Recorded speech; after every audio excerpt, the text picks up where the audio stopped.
지금부터 녹화하면 됩니다. 예. 자, 그래서 우리 인생의 목적, 우리 인생 가장 큰 목적은 이 두 가지로 이렇게 우리의 믿음의 선배들, 믿음의 조상들이 정리를 했고요. 이게 가장 성경적인 정리입니다. 우리 인생의 가장 중요한 목적이 무엇인가? 예수 믿고 난 이후에 우리의 인생은 무엇을 위하여 살아야 하는가 할 때에 이렇게 두 가지로 정리할 수 있어요.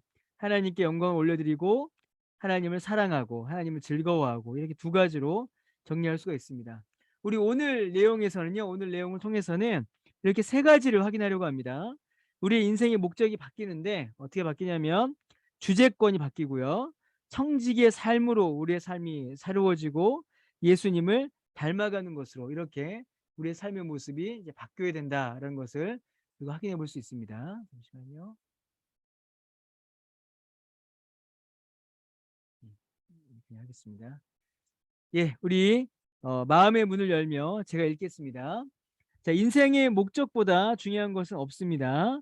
자, 알게 모르게 우리는 자신만의 목적을 위해서 살아가죠. 어떤 사람은 생존을 위해서, 어떤 사람은 성공을 위해서, 어떤 사람은 자녀를 위해서 많은 시간과 열정을 쏟아갑니다. 그래서 목적, 우리 인생의 목적은 그 자체가 나를 설명한다라고 이제 보시면 돼요.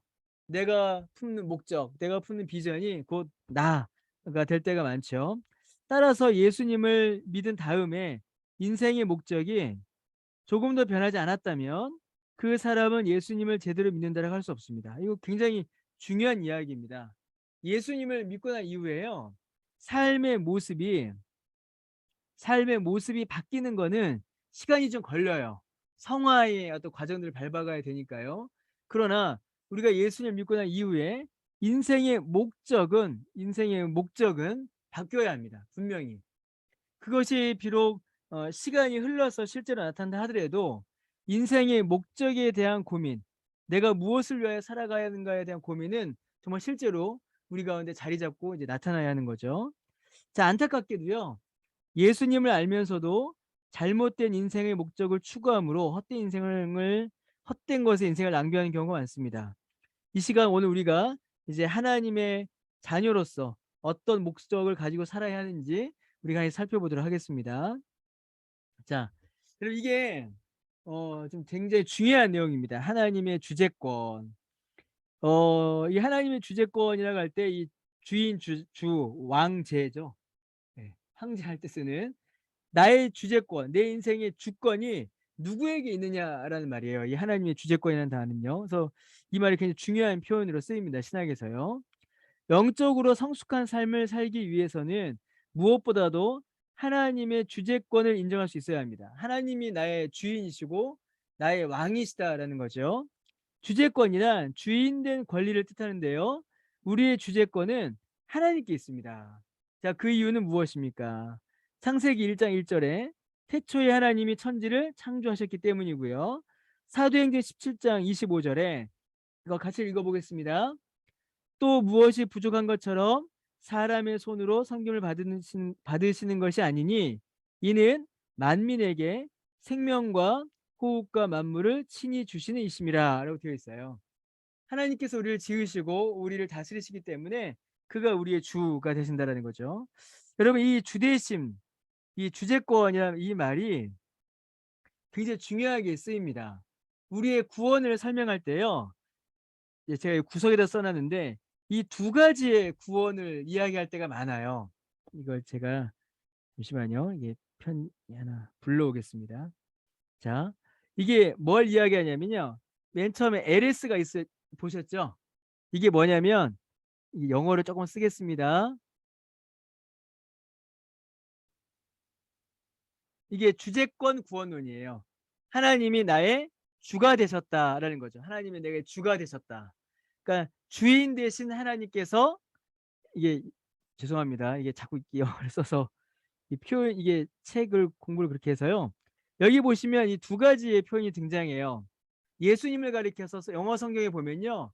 이거 이제 신약 성경에도 두 가지의 표현이 등장하는데 이 두 가지의 표현이 등장합니다. 뭐냐면 하나는 로드, 나의 주라는 표현이 등장하고요.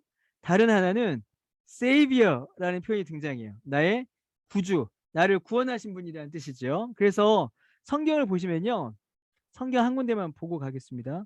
베드로후서 3장 18절에 이게 명확하게 나타나는데요. 잠시만요. 베드로후서 3장 18절. 예. 베드로후서 3장 18절을 보시면요. 오직 우리 주라고 되어 있죠. 우리 주, 곧 구주라는 표현이 등장해요. 예. 보이시나요? 예. 여기 있네요. 여기 주가 있고 구주라는 표현이 있죠. 18절에. 이게 베드로 전서, 베드로 후서에 보면은 주, 곧 구주라는 표현이 굉장히 많이 등장합니다. 그런데 여러분 이게 헬러나 이제 원문 성경을 보면요. 이게 어떻게 되어 있냐면 그냥 영어로 할게요. 그냥 로드라고 하고요. 로드 앤드 세이비어라고 되어 있어요. 이게 헬라어로는 카이라는 표현을 단어를 쓰는데 이 단어는 단순히 우리말에 A와 B라는 표현만이 아니라 여러분 혹시 그 옛날에 영어 문법 배우실 때 동격의 and라고 혹시 기억나시나요?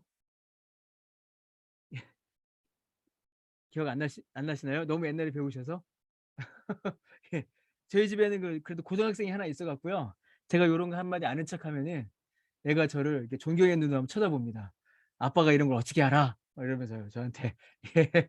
예. 동격의 and라고 있어요. 동격의 and. 이게 뭐냐면 A 그리고 B가 아니라 A는 B라는 표현이에요. A는 B. 헬라어에서 신약 성경을 쓸 때 헬라어의 이 카이라는 단어가 동격의 카이입니다. 그래서 보통 카이가 쓰이면 A와 B가 같다라는 의미로 많이 쓰여요. 신약 성경을 보시면요. 신약 성경을 보시면 전부 다 영어 성경에도 여러분 그렇게 많이 되어 있습니다. 영어 성경에도 로드 앤 세이비어 이렇게 되어 있는데 전부 다 이게 동격이에요. 그래서 신약 성경에서는 주와 구주를 구별하지 않아요. 그가 우리의 주이시고 그가 우리의 구세주이시다. 우리 구원자이시다라는 표현이 항상 함께 등장합니다. 자, LS 구원론이라는 게 있어요, 여러분. 이게 참 여러분 이거 아시면은 그냥 꼭 모르셔도 되는데 그냥 이런 게 있다라는 것만 생각하시면 우리의 신앙생활에 유익이 됩니다. 자, 주대신 구원론이란 말이 뭐냐면요. 예수님은 우리의 구원자이실 뿐만 아니라 우리의 주가 되시기 때문에 우리의 실제 삶에서도 우리의 삶에서도 예수님을 우리의 로드 주님으로 믿고 그 말씀에 순종하는 삶을 살아야 한다라고 가르치는 게 이 LS 로드식 구원론입니다. 예. 주대신 구원론이라는 거 우리 많이 해요. 주재권 구원론이라고도 많이 하는데 이 내용이 우리가 믿고 따르는 구원론이에요. 가장 성경적 구원론이라고 우리는 믿습니다. 어떤 분들은 야 이거 율법주의 아니냐라고 말하는데 절대로 삶의 모습을 구원의 원인으로 말하지 않아요. 우리가 하나님의 말씀에 순종했으니까 예수님을 주인으로 모셨으니까 구원받았다. 그런 말이 아닙니다. 그렇게 가르치지 않아요. 그걸 말하는 게 아니에요. 그걸 말하는 게 아니라 뭐라고요? 이거는 구원의 원인이 아니라 구원의 결과이자 구원의 열매라는 거예요. 우리가 예수님을 구주로 믿어서 구원을 받았다면 성경이 그를 우리의 주요 구주로 믿으니까 고백하니까 예수님을 우리의 삶의 구주로 인정하여 순종하고 믿음으로 산다라는 겁니다. 이게 우리가 성경에서 가르치는 가장 성경적 구원론이라고 우리가 믿어요. 그런데 하나 더 있습니다. FG라는 구원론이 있어요. FG. 이 FG라는 구원론이 이제 미국에 그 부흥기, 미국에 큰 부흥기가 있었는데 그때부터 생겨나서 지금도 많은 영향을 끼치는 구원론이에요. 이거는 뭐냐면요. 이게 프리 가스펠입니다. 프리 가스펠. 공짜 복음이라는 거죠. 공짜 복음. 잠시만요. 맞게 써놨네요. 공짜 복음이라는 뜻이에요. 공짜 복음. 그러니까 이거 뭐냐면요. 다 필요 없다라는 겁니다. 다 필요 없다.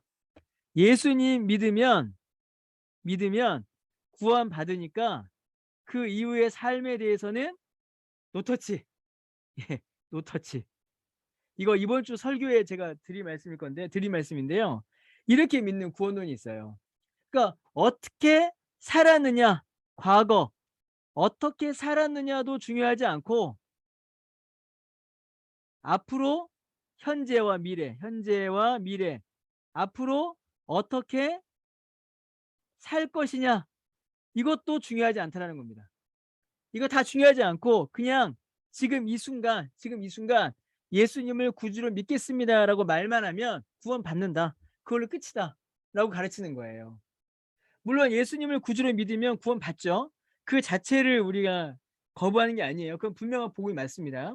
그러나 복음은 단순히 우리의 영혼에만 변화를 주는 것이 아니라 우리의 삶에도 실제로 변화를 끼쳐요.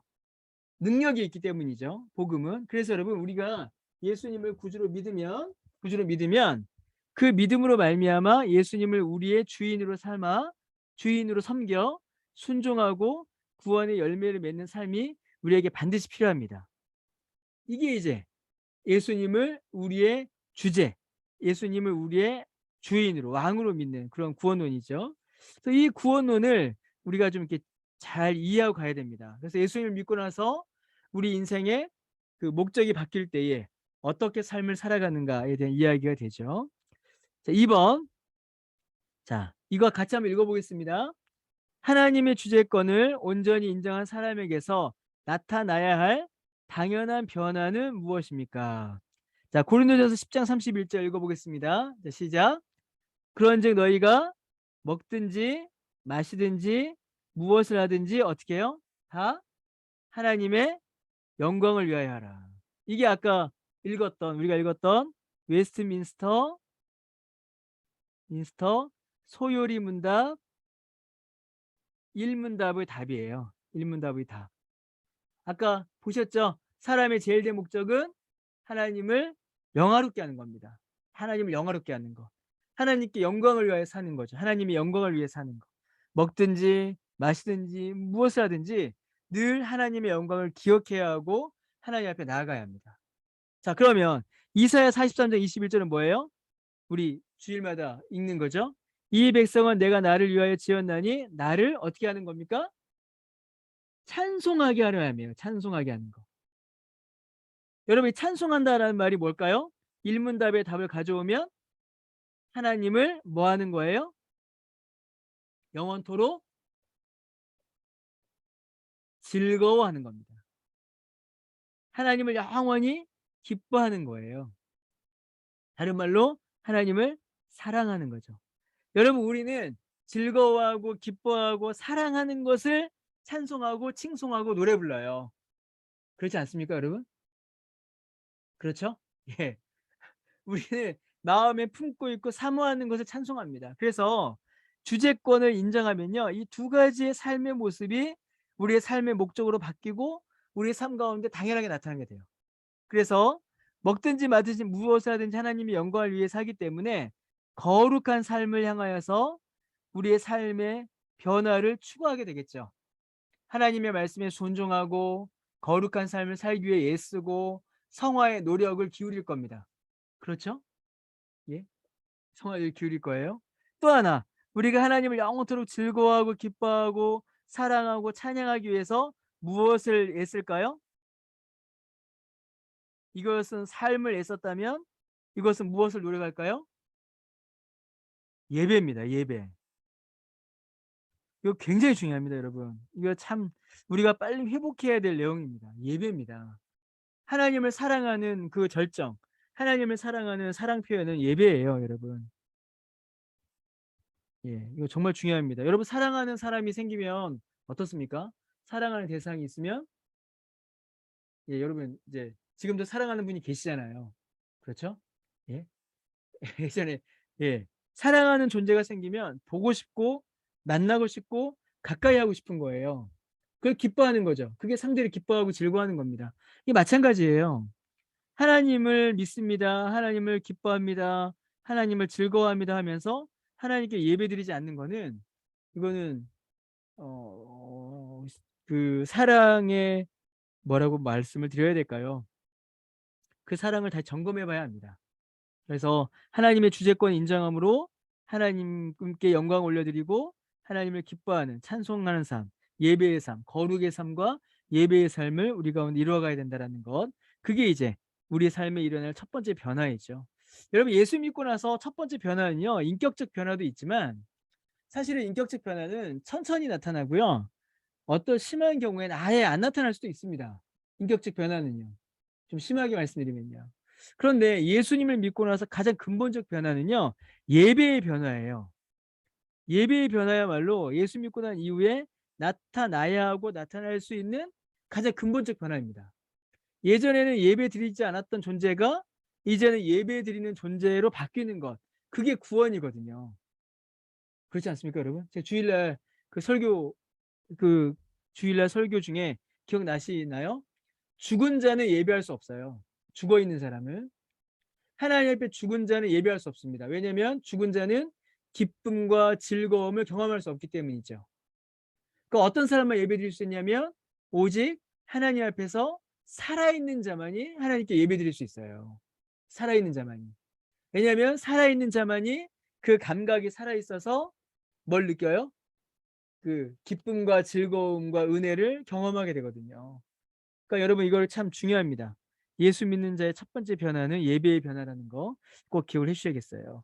자, 디모데후서 1장 8절도 같이 읽어보겠습니다. 자, 시작. 그러므로 너는 내가 우리 주를 증언함과 또 우리 주를 위하여 갇힌 자 된 나를 부끄러워하지 말고 오직 하나님의 능력을 따라 복음과 함께 고난을 받으라. 이게 이제 세 번째 모습이죠. 하나님께 영광 올려드리고 하나님께 예배드리고 이제 뭐예요? 주님을 증언하고 주님을 위하여서 고난을 당하는 거. 주님을 증언하고 삶을 통해서 증언하고 주님을 위해서 기꺼이 고난을 당하는 거.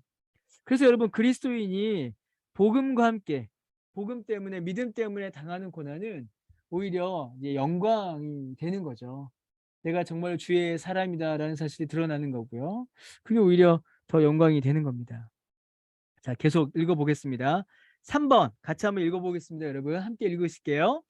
하나님의 주재권을 온전히 인정한 사람은요, 삶의 초점도 다릅니다. 모든 것이 자신의 것이라고 생각하는 사람과 하나님이 주신 것이라고 생각하는 사람은 삶의 태도와 자세가 다를 수밖에 없습니다. 당신은 하나님의 주재권을 온전히 인정합니까? 모든 주권이 하나님께 있음을 인정함으로써 당신의 삶에 나타나는 변화가 있다면 나누어 보십시오. 여러분, 이거 한번 우리 가까이 계신 분들과 한번 나눠보시면 좋겠습니다. 한 가지만 제가 좀 이렇게 설명을 하나만 드릴게요. 자, 많이 자주 등장하는 사람이죠. 야, 나의 주인은 나다라고 생각하게 되면 어떻게 될까요? 나의 주인은 나다라고 하면 이 사람의 모든 관심, 모든 애정, 또 뭐라고 할까요? 모든 것이 누굴 향할까요? 내가 내 삶의 주인이라고 생각하면요, 나를 향하겠죠. 그렇죠? 예. 모든 관심과 애정과 노력과 사랑이 전부 다 누굴 향하냐면 나를 향할 수밖에 없어요. 철저히 나를 향할 수밖에 없습니다. 그래서 나를, 내 인생의 주인은 나다라고, 내 인생의 주인은 나다라고 믿으면 그 인생에 나타나는 가장 분명한 특징이 뭐냐면 이기심과 교만이에요. 이기심과 교만입니다.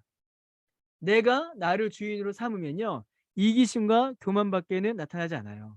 이거 이제 이번 주 부부학교 때 저희가 할 이야기인데, 부부싸움이 왜 생깁니까? 왜 터집니까, 여러분? 부부싸움이 왜 나와요? 부부싸움이 왜 시작되냐면 남편은 누굴 바꾸려고 해요? 그렇죠. 남편은 내 기준으로 아내를 바꾸려고 하고 아내는 누굴 바꾸려고 해요? 그렇죠. 아내의 기준으로 남편을 바꾸려고 해요. 우리 김문선 집사님 대답을 참 잘해 주시는데 예. 그래요. 자기 기준으로 상대를 바꾸려고 합니다. 상대의 기준으로 나를 바꾸려고 하지 않아요. 왜냐하면 내가 나의 주인이기 때문입니다. 내가 나의 주인이니까 내 옆에서 나랑 같이 사는 사람도 누구에게 맞춰야 돼요? 나에게 맞춰야 되는 거예요. 그럼 그 안에서 뭐가 생깁니까? 이제 그 안에서 이제 이기심과 교만이 우리가 숨긴다고 하지만 드러나고 부딪히고 충돌하고 거기에서 이제 갈등이 일어나기 시작하는 거예요. 여러분, 이 예수님을 믿는다라는 말은요, 그냥 이게 우리의 삶의 패턴을 바꾸는 겁니다. 자, 보세요. 그런데 우리가 만약에 내 삶의 주인을 바꾸는 겁니다. 자, 내 삶의 주인을 한번 바꿔볼게요. 자, 내 삶의 주인을 이제 바꿔요. 그래, 내 삶의 주인을 바꿔서 내 삶의 주인이 이제는 누가 되네요? 예수님이 이제 내 삶의 주인이 되시는 겁니다. 그러면 나의 관심, 나의 애정, 나의 노력, 뭐 또 뭐가 있을까요? 나의 사랑, 이 모든 것들이 이제 누굴 향하게 될까요? 이제는 예수님. 그렇죠. 내가 아니라 예수님. 누굴 향해요? 예수. 예수님을 향하게 돼요. 이제 예수님을 향하게 됩니다.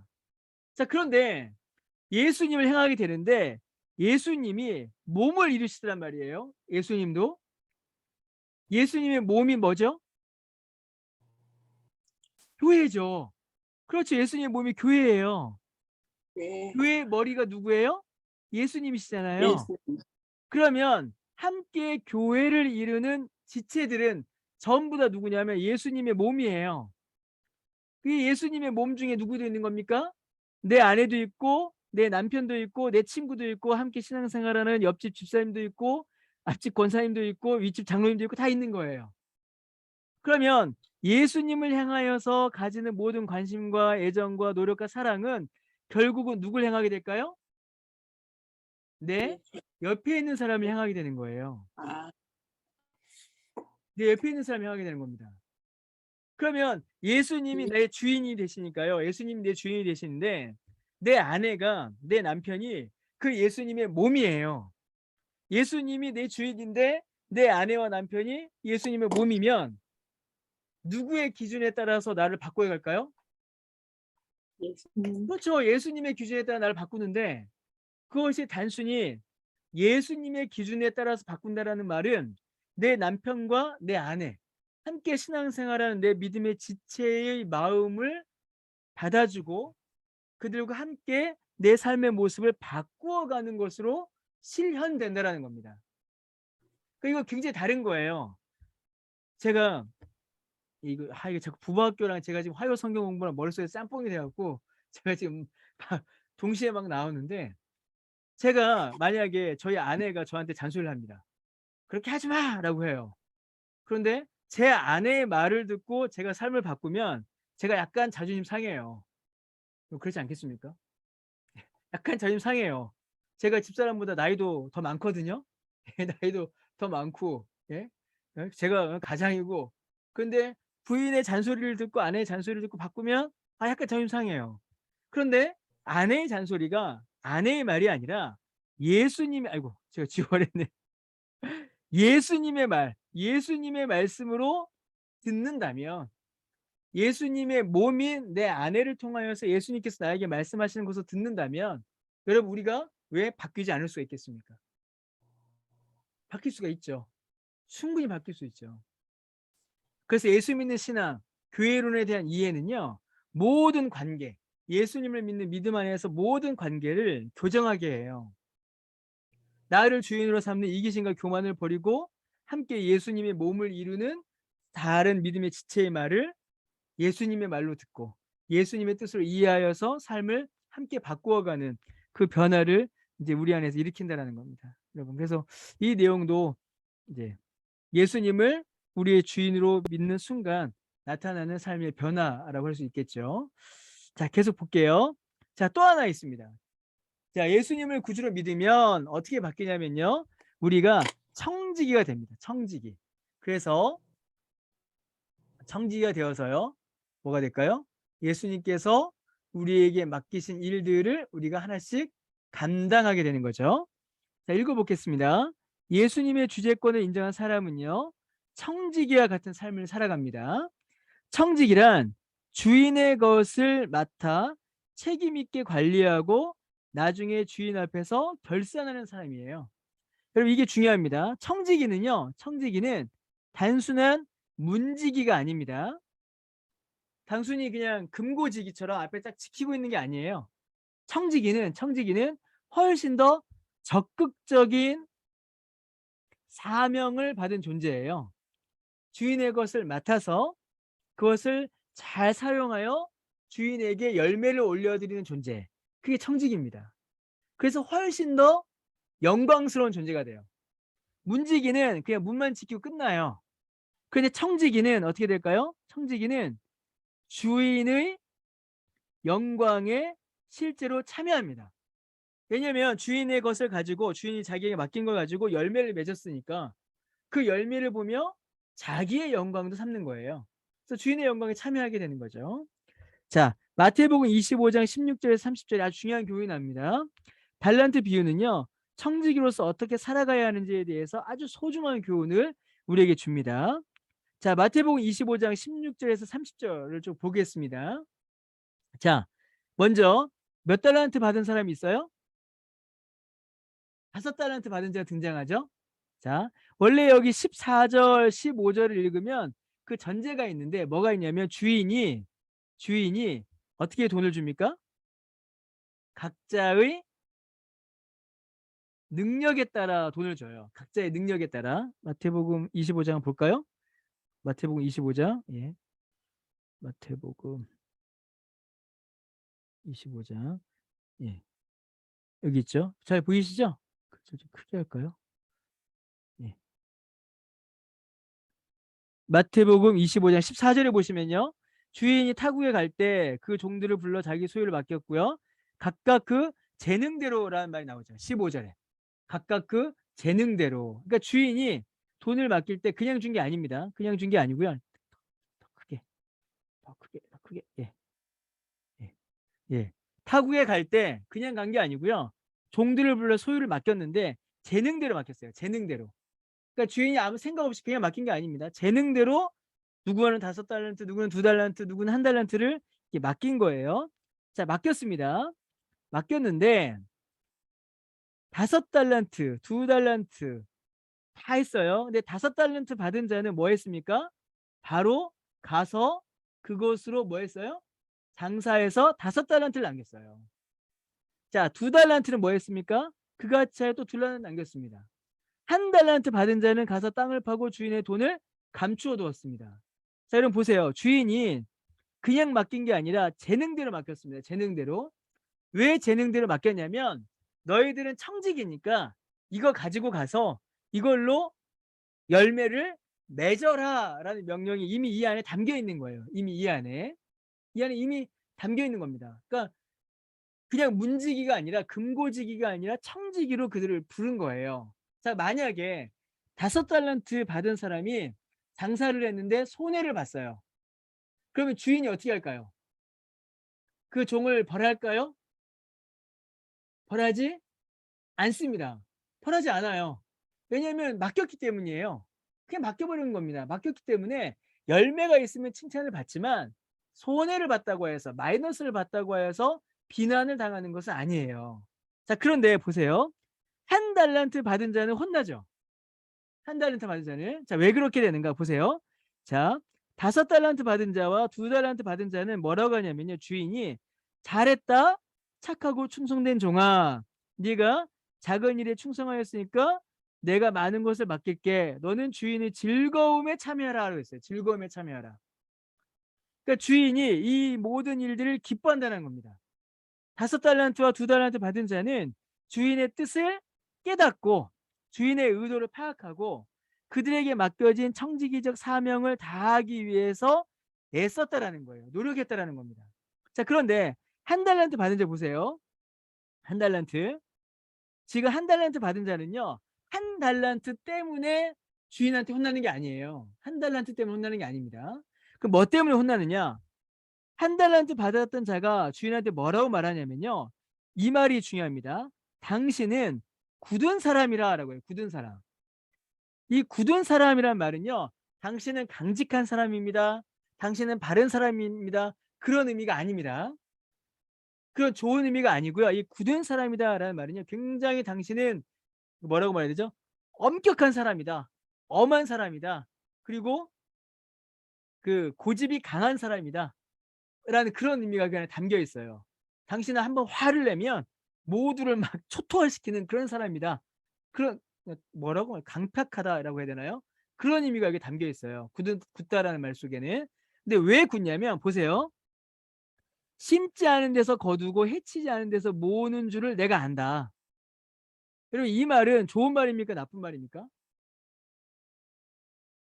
당신은 심지도 않은 데서 거두려고 하고 해치지 않은 자기가 이제 뿌려 놓은 데서도 아는 데서 모으려고 한다.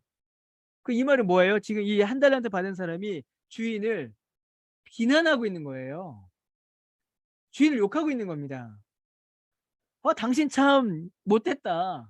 주인한테 이 한 달란트 받은 사람이 당신 참 못됐다. 어떻게 당신은 심지도 않고 거두려고 하고 해치지도 않은 데서 뿌리지도 않은 데서 모으려고 하냐. 당신 참 놀부심보다 지금 그러고 있는 거예요. 이 한 달란트 받은 자가. 그러면서 뭐라고 해? 한 달란트 받은 자가 보소서 당신의 것을 가지셨나이다. 여기 봐라. 네 거는 한 달란트니까 한 달란트만 가지고 가라. 이러는 거예요. 이해되셨어요? 그러니까 지금 이 한 달란트 받은 자는 지금 뭐라고 말해요? 네 것이나 받아라 이러는 겁니다. 주인한테. 그러니까 주인의 즐거움, 주인의 뜻을 전혀 이해하지 않고요. 전혀 받아들이지 않고 오히려 주인을 뭐라고 생각하냐면 악한 자, 탐욕스러운 자로 평가하는 거예요. 주인이 이것을 왜 맡겼습니까? 이것을 가지고 선한 일을 하든 뭘 하든 주의 나라를 위해서 주인의 영광을 위해서 살아라 라고 맡긴 거예요. 영광을 거두며 이익이 있으면 함께 영광을 누리고 손해가 있으면 내가 그건 책임질게 이렇게 맡긴 겁니다. 그런데 이 한 달란트 받은 자는 뭐라고 해요? 주인한테 주인을 오히려 비난하는 겁니다. 당신 참 못됐다. 뿌리지도 않고 거두려고 하고 심지도 않고 거두려고 하고 여기 있는 네 거나 가져가라 이러는 거예요. 네 거 여기 있으니까 네 거나 가지고 그냥 가세요 이런 겁니다. 그러니까는 그 주인이 뭐라고 해요? 악하고 게으른 종아 나는 심지 않은 데서 거두고 해치 않은 데서 모르는 줄로 네가 알았느냐. 이게 이제 뭐라고 하죠? 그 악한 종의 말을 이제 비틀어서 이야기하는 거죠. 그럼 네가 마땅히 내 돈을 추리한 자들에게 맡겼다가 내가 돌아와서 원금과 이자를 받게 했을 것이다. 너는 그것도 안 하지 않았느냐. 이렇게 비난하는 거죠. 그래서 이 무익한 종이라고 합니다. 무익한 종. 아무런 주인의 뜻을 주인의 어떤 그 재산, 주인의 뜻에 아무런 도움을 안 된 그런 존재인 거죠. 여러분 이 달란트 비유는요 사실은 굉장히 중요합니다. 여러분 이미 아시겠지만 단순히 100%의 수익률을 내라 그런 게 아니에요. 단순히 100% 수익률 내라. 단순히 야 이제 은행에 맡겨서 이자라도 얻어라. 단순히 그런 돈 계산을 하는 게 아닙니다. 돈 계산을 하는 게 아니라 하나님 나라의 원리에 대한 이야기예요. 하나님께서 왜 우리에게 은사를 주시는가? 왜 하나님께서 우리를 사용하시는가? 우리를 통하여서 하나님께서 하나님의 나라를 이루시기를 원하시기 때문입니다. 그런데 반면에 어떤 사람도 있다라는 거예요. 하나님의 뜻을 오해하고 비난하고 오히려 하나님을 조롱하는 하나님의 뜻. 지금 이 비난 속에는 지금 이 앞에 있는 사람들 향한 비난도 함께 포함되어 있는 거거든요. 그러니까 그렇게 하나님의 뜻을 거부하는 그런 악한 사람들이 있다라는 겁니다. 그러니까 하나님께서 여러분 우리에게 다 은사를 주셨어요. 은사 없는 사람 없거든요. 하나님께서 우리에게 주신 은사가 있는데 그 은사를 가지고 주님의 교회를 섬기지 않는다라는 거는 단순히 뭐 어떤 그 섬김의 일을 하지 않는다는 것이 아니라 어떻게 보면 적극적으로 하나님의 뜻을 이렇게 외면하는 그런 죄가 될 수도 있다는 겁니다. 이게 아주 이제 심각한 얘기가 되는 거죠. 자, 계속 볼게요. 5번도 우리가 했고요. 자, 6번도 했습니다. 6번 한번 읽어보겠습니다. 같이요. 청지기로서 우리는 반드시 결산하는 날을 맞이할 것입니다. 마지막 결산은 너무나 엄숙해서 적당히 넘어가지 못할 것입니다. 만약 예수님이 내일 당장 오신다면 당신에게 어떻게 말씀하실 것 같습니까? 당신의 지금 모습은 어느 종의 모습에 가깝습니까? 여러분 어떠십니까? 하나님께서 내게 맡기신 은사, 하나님께 내게 주신 은사가 있는데 그걸 가지고 하나님의 나라를 위해 살고 있는지 아니면 그냥 외면하고 있는지 우리 자신의 모습을 한번 잘 이렇게 돌아봐야겠죠. 자, 계속 보겠습니다. 7번. 7번 아주 중요합니다. 주님이 당신에게 맡기신 것의 목록을 한번 작성해 보십시오. 대표적인 예로 시간이나 재물, 사람이 있을 수 있습니다. 이 중에서 특히 당신이 청지기로서 잘 관리하지 못하는 부분이 있다면 무엇인지 한번 점검해 보시기 바랍니다. 여러분의 생활이 하나님께서 여러분에게 맡기신 것을 잘 이렇게 돌아보고 계시는지 한번 살펴보시라는 거죠. 여러분, 제가 주일날 광고 드렸던 그 오후 예배 보셨나요? 예, 크리스찬 일상 정리법 영상. 예, 보셨어요? 안 보셨어요? 예, 예, 괜찮습니다. 예. 나중에라도 한번 꼭 보세요. 예. 아니면 책이라도 그거 보시면 정말 좋겠습니다. 책 어디 갔나? 예. 그 책이라도 꼭 보시면 정말 여러분 우리의 삶에 그게 그냥 단순히 이게 글로만 된 게 아니고요. 구체적으로 삶의 어떤 적용점들을 적어 놓은 거라서 되게 유익한 책이에요. 그래서 여러분 꼭 보시면 좋겠습니다.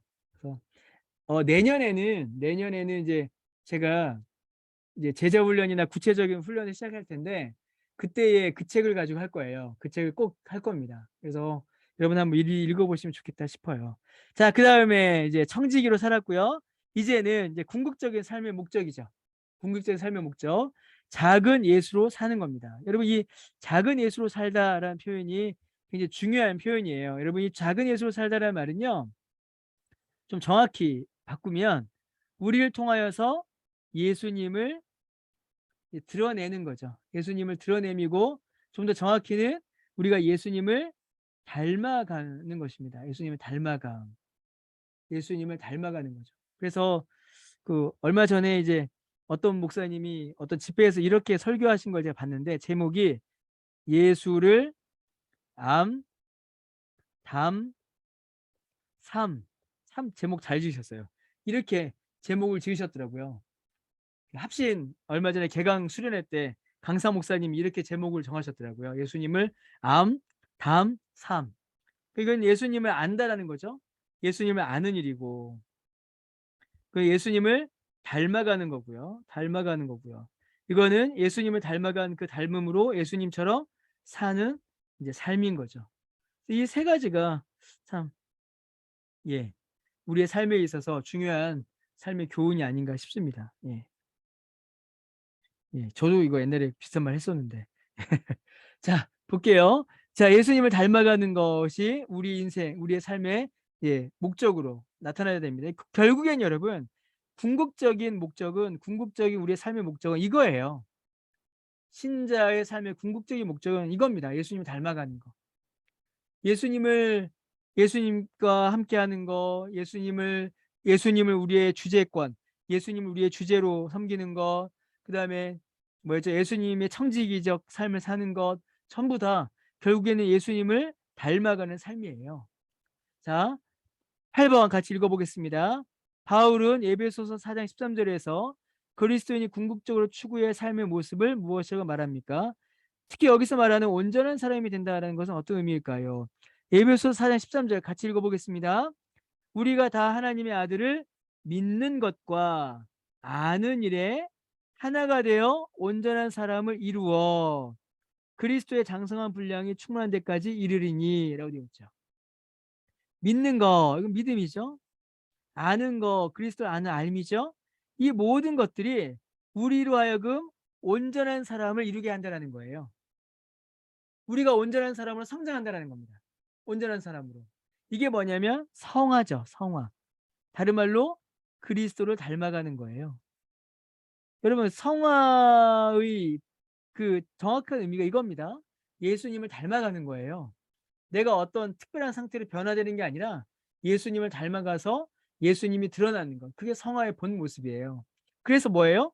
그래서 성화는 결국 무엇을 이루는 거냐면 그리스도의 장성한 분량이 충만한 데까지 우리가 성장해 가는 겁니다. 예수님의 모습을 닮아가는 거고요. 점점 우리 안에서 예수님의 모습이 예수님의 향기가 이게 나타나는 거죠. 그래서 우리를 보면 누가 드러나야 됩니까? 그렇죠. 예수님이 나타나야 돼요. 아, 당신 보니까 참 예수님 보인다. 예. 여러분 그런 말 들으십니까? 어떠세요? 당신을 보니까 참 예수님이 보인다. 예. 당신이랑 이야기하니까 예수님이랑 이야기하는 것 같다. 예. 그게 궁극적인 그리스도인의 삶의 지향점이죠. 참 어렵습니다. 안 돼요. 그래서 기도할 수밖에 없는 것 같아요.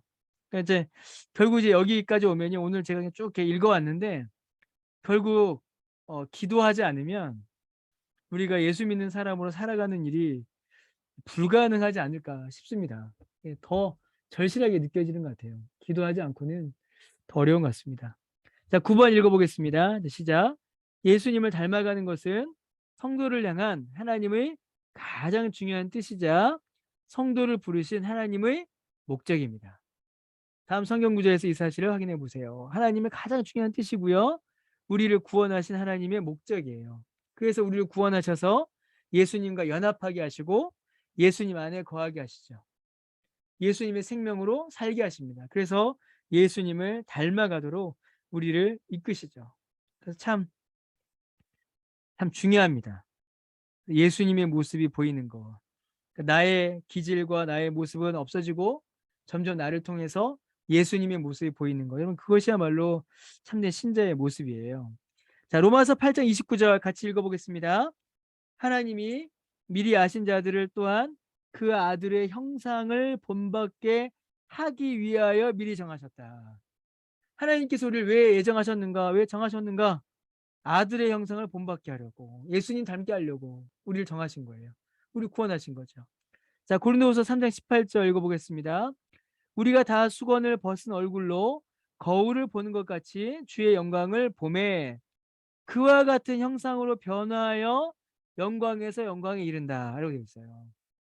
자, 여러분 이 말씀이 이제 우리가 나중에 천국에서 예수님을 뵐 때 누리게 될 영광입니다. 우리가 예수님을 뵙게 될 거예요. 예수님을 보게 될 때에 우리 어떤 모습을 보게 될 거냐면 예수님과 같은 영광스러운 형상으로 변화하는, 정말 예수님을 닮아 있는 그 모습을 우리가 가지게 될 겁니다.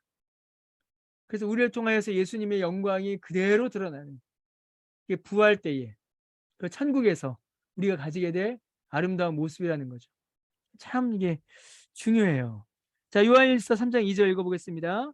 사랑하는 자들아, 우리가 지금은 하나님의 자녀라. 장래에 어떻게 될지는 아직 나타나지 아니하였으니 그가 나타나시면 뭐라고 되어 있어요? 우리가 그와 같을 줄을 아는 것은 그의 참모습 그대로 볼 것이기 때문이니. 우리 주님 다시 오실 날 우리가 어떻게 될 거냐면 예수님과 같을 거라는 겁니다. 예수님을 닮아가게 될 것이고 예수님의 그 영광을 충만히 누리게 될 것이며 예수님이 입으셨던 그 부활체를 우리도 영광 가운데 가지게 될 것이다라는 거예요. 여러분 그래서 그 부활체, 예수님의 부활체를 가리켜서 완전한 영광의 몸이다라고 하거든요. 완전한 영광의 몸. 왜 완전한 영광의 몸이냐면 그 몸에는 어떤 육체의 한계도 없기 때문입니다. 육체의 제한도 없기 때문이에요. 그럼 이게 왜 중요하냐면요. 우리도 부활 때 이 몸을 입게 될 것인데 이게 왜 중요하냐면 한계와 제한과 고통, 이 모든 것들은 결국 어디에서부터 왔냐면 죄로부터 왔기 때문이에요. 죄로부터 왔기 때문입니다. 그래서 부활체는 이 모든 죄를 벗었기 때문에 그 육체가 예수님이 입으셨던 그 부활체, 그 영광의 몸을 우리도 가지게 되는 거예요.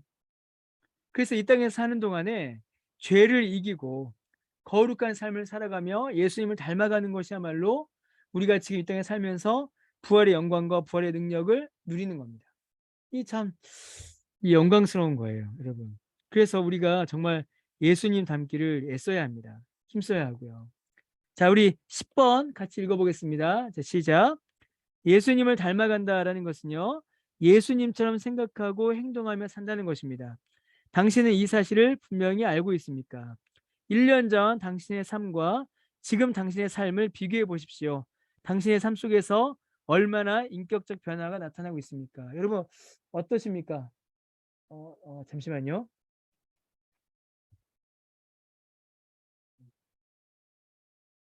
제가 지금 이 주제에 대해서 여러분께 소개해드릴 책이 있었는데 이제 그 책이 보이질 않네요.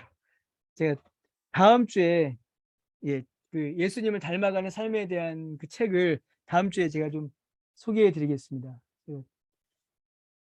예, 어디 떠났는지 보이지가 않네요. 책이. 예. 여러분 어떠세요? 1년 전과 지금 여러분의 삶은 어떠십니까? 여러분 이거 누구한테 물어보면 가장 정확히 알 수 있을까요? 예, 남편과 아내에게 물어보시면 가장 정확한 답을 예, 가장 정확한 답을 예, 받으실 수 있으십니다. 남편과 아내에게, 가족에게, 자녀에게 물어보시면 여러분의 성화의 정도를 가장 예, 정확하게 예, 확인할 수 있으십니다. 예, 예. 저는 이제 몇 번 말씀드렸죠.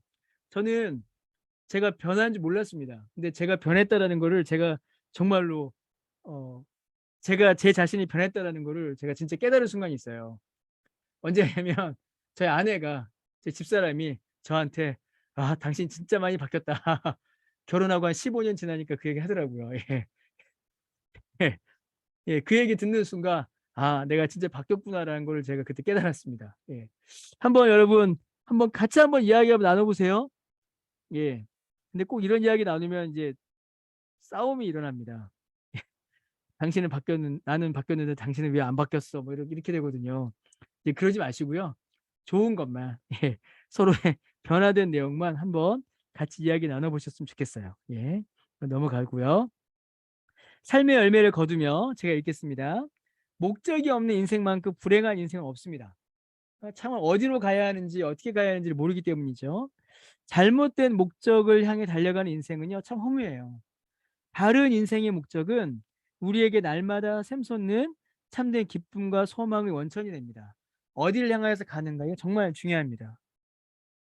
예수님이 우리에게 주신 가장 중요한 인생의 목적은 작은 예수로 살아가는 겁니다. 예수님 닮아 살아가는 거죠.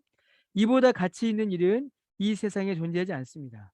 다만 예수를 닮아가는 일은 가만히 있어서는 절대 이루어지지 않아요. 여러분 이게 정말 중요합니다. 여러분 이게 영성입니다. 다른 게 영성이 아니에요. 예. 이게 경건이죠. 이게 경건이고 이게 영성입니다. 여러분 다른 게 아니에요. 예수님을 닮아가기 위해서 꾸준히 애쓰고 노력하고 연습하고 그리고 실제로 그 삶 가운데 예수님을 닮아가는 모습이 보이고 이를 위해서 훈련하고 이를 위해서 기도하고 이게 영성이고 경건이고 이게 제자 훈련입니다. 여러분 이게 제자 도구고요. 다른 게 아니에요. 이게 사실은 전부입니다. 예수를 닮아가는 일은 가만히 있어서는 절대 이루어질 수 없습니다. 끊임없는 노력과 연습이 필요합니다. 그리고 이런 노력과 연습은 바로 오늘부터 시작되어야 합니다. 당신에게 어떤 노력과 연습이 필요한지 한번 적어보십시오. 여러분 이것도 한번 여러분께서 꼭 한번 해보시면 좋겠습니다. 제가 저 개인적으로 이 훈련을 너무 하고 싶어요. 저 개인적으로 이 훈련을 너무 하고 싶습니다. 그래서 이제 제자 훈련이란 이름으로 준비를 다 해놓고 2020년부터 시작하려고 다 해놨다가 코로나가 터져가지고서 지금 3년째 못 하고 있어요. 이제 우리 저기 우리 장로님들이 기억하시겠지만 매년 정책 당일 때마다 제가 내년부터는 제자 훈련 할 겁니다 하고서 지금 3년째 못 하고 있거든요. 그래서 내년에는 제가 이거를 정말 하려고 해요. 정말로 이제 이 내용들을 하려고 합니다. 그래서 지금 이런 줌 방식은 아니겠죠. 어, 예, 예. 이런 줌 방식 아닐 겁니다. 좀 약간 내년에는 성경 공부 방식이 좀 개편될 겁니다. 내년부터 성경 공부 방식이 좀 바뀔 텐데요. 저는 이 훈련을 소그룹으로 하는데 좀 집중하려고 그래요. 내년에는요. 그래서 여러분 좀 기도하시다가요. 이러한 훈련 또 이러한 믿음의 노력 이런 것들이 좀 필요하다. 좀 믿음의 성장을 좀 더 깊게 하면 좋겠다라는 마음의 소원이 있으신 분들은요. 내년에 함께 계속 해주시면 좋겠습니다. 예. 예, 다 했습니다. 오늘도 다 했어요, 여러분. 예, 이런 뒤에 있는 이제 이 영적 성장 플러스 같은 내용들 한 번씩 쭉 읽어보시고요. 그리고 이제 예, 유익을 얻으시면 좋겠습니다. 예, 이런 것들 제 내용 참 재밌거든요. 꼭 한번 읽어보시면 좋겠습니다. 예, 오늘 여기까지 하도록 하겠습니다. 혹시 오늘 하는 내용들 중에서 혹시 예, 예, 질문이나 혹시 나누고 싶으신 내용 있으시면요, 예, 말씀해 주시면 좋겠습니다. 예. 혹시 오늘 예. 없으시죠? 예. 예. 없으실 거라고 알고 있었습니다. 여러분 제가 잠시만요. 죄송합니다. 잠깐만요.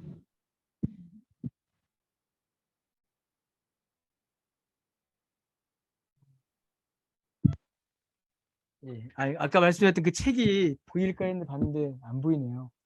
꼭 끝나면 아마 보일 것 같습니다. 예. 여러분 이제 저희가 2과밖에 남지 않았습니다. 그래서 제가 아까 공부 처음에 말씀드렸듯이 제가 늘 진도가 늦게 끝나서 걱정이었는데 이번에 진도가 일찍 끝날 것 같아요. 그래서 10월 달 안에 성경 공부가 끝나는 아주 제가 20년 사역하면서 처음 일어난 일입니다. 20년 하면서 처음 있는 일이 있는데 그래서 조금 고민을 하고 있습니다. 그냥 여기서 종강을 할지 아니면 조금 더 뭐 다른 걸 좀 더 할지 좀 고민 중인데요. 그거는 이제 예 여러분들의 표정을 제가 좀 살짝 보니까 여기서 그만해라 라는 예, 이제 표정이 몇 분 보이셔서 예 저도 그러면 더 이상 고민하지 않고요.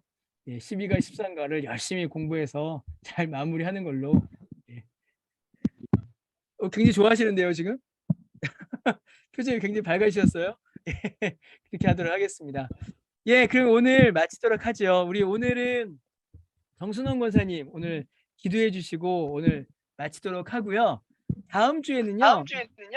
예, 다음 주에는 이 원래는 이인순 권사님께 부탁드리려고 했는데 오늘 안 오셔서 그 다음 순서로 정해놓았던 우리 이혜옥 권사님께서 다음 주에는 우리 이혜옥 권사님께서 기도해 주시겠습니다. 우리 정순원 권사님 기도해 주시고 오늘 마치도록 하겠습니다. 하나님 아버지 감사합니다. 이 저녁 시간도 성경 공부로 주님을 만나게 하심을 감사합니다. 성경 공부를 통해서 얼마나 우리를 사랑하셔서 구원해 주시고 구원받은 우리가 어떻게 살아야 할지 방향을 정해 주시니 감사합니다. 공부할 때는 집중해서 잘 듣고 실천할 수 있도록 도와주세요. 최고의 이웃사랑을 복음 증거이고 우리가 좋은 습관을 쌓여서 본을 보이고 주님의 증거하면서 자자손손 믿음의 축복이 이어지도록 인도하여 주시옵시고 우리의 삶이 목적이 작은 예수로 살아가게 하옵소서. 우리를 이끌어 주시는 이수환 목사님에게 늘 말씀의 사역과 모든 목양의 풍성한 은혜를 주시옵고 영육간에 강건하게 하시옵소서. 그리고 성령 충만도 늘 주시옵소서. 감사하옵고 귀하신 우리 주 예수님 이름으로 기도하옵니다. 아멘. 감사합니다. 감사합니다. 예, 카메라 한 번씩 켜주시고요. 또 마이크도 한 번씩 켜주시고 우리 인사하고 다들 마치도록 하겠습니다. 예, 오늘 저녁도 수고하셨습니다. 네, 감사합니다. 감사합니다. 수고하셨습니다. 감사합니다. 예, 안녕. 예, 내일도 뵙고 오늘도 뵙겠습니다. 예, 수고하셨습니다. 아이패드 네. 좀 예, 마치겠습니다. 목사님 아이패드 만져봐주세요.